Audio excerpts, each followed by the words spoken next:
वर्ण भगवान ने 5 बनाए हैं, मगर आज के ब्राह्मणों ने रखे हैं कितने? एक छिपा लिया, केवल 4। रामू भैया, वर्ण 5 थे परंतु 4 रह गए हैं, ब्राह्मण, क्षत्रिय, वैश्य और शूद्र। 5 वर्ण थे।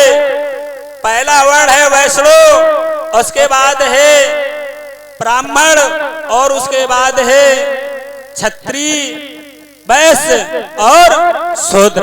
अब तो 4 ही रह गए। वैष्णो वर्ण में आते हैं चंद्रवंशी, क्षत्रिय, यादव लोग। इतनी बात तो छिपा ली गई है। बोलो गोविंद भगवान की। वर्ण पहले 5 थे, अब 4 रह गए। इस बात का मुझे गौर है। कोई भी हमसे अगर कोई शंका हो तो सीधे हमसे संपर्क कर सकता है। बोलो शंकर भगवान की। आइए देखते हैं। उसके बाद चंद्रमा ने वहां से आकर के पुनः फिर अपने यहाँ पर बहुत बड़ा यज्ञ किया है। उसने यज्ञ यज्ञ किया है। यज्ञ पर सफलता प्राप्त हुई, इतना बल बढ़ गया, उसको अभिमान हो गया। अपने बल पौरख के द्वारा देव गुरु बृहस्पति की पत्नी, जिसका नाम है तारा, जो अंगिरा ऋषि के पुत्र हैं, देवताओं के गुरु हैं, जात के ब्राह्मण, कौन? बृहस्पति जी, उनकी पत्नी का हरण कर लिया। उनके द्वारा एक पुत्र हुआ है, नाम पड़ा है बुध। महाराज बुध जिस समय अंबिका वन में भजन करने के लिए जाते हैं, वहां प्रागराज के राजा श्राद्ध देव मनु महाराज का लड़का, जो सुधोम्न लड़का से लड़की बन गया था, उसके साथ में उसका विवाह संपन्न हुआ। उसी के द्वारा एक पुत्र उत्पन्न हुआ है, नाम पड़ा है क्या? पुरुरवा। और महाराज पुरुरवा के 6 बालक हुए, आयु, श्रुत्यायु आदि। उर्वशी के द्वारा उन्हीं में से एक बालक का नाम है महाराज नहुस, जिन्होंने इंद्र पदवी को प्राप्त किया था।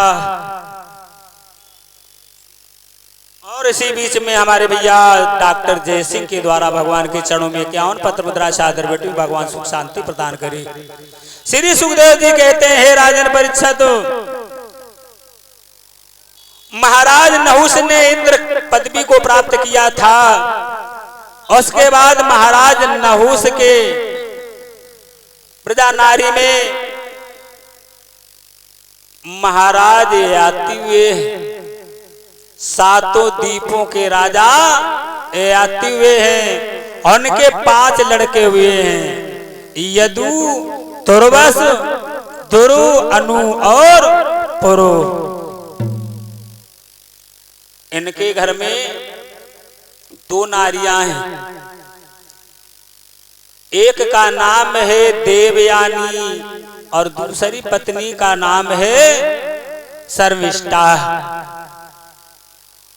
देवयानी जो है ये महाराज शुक्राचार्य की लड़की है, जो महाराज चंद्रवंशी राजा ययाति को विवाही गई। यहाँ पर परीक्षित जी ने प्रश्न कर दिया सुखदेव महाराज जी से, महाराज यहीं पर ठहर जाओ, आप ये बताओ ब्राह्मणों की लड़की क्षत्रियों को विवाहना, ये प्रतिलोभ विवाह कैसे हो गया?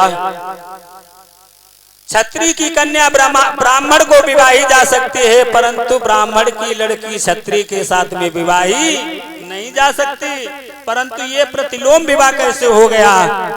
इस बात का मुझे खेद है, मैं शंका है, मेरी शंका समाधान करूं।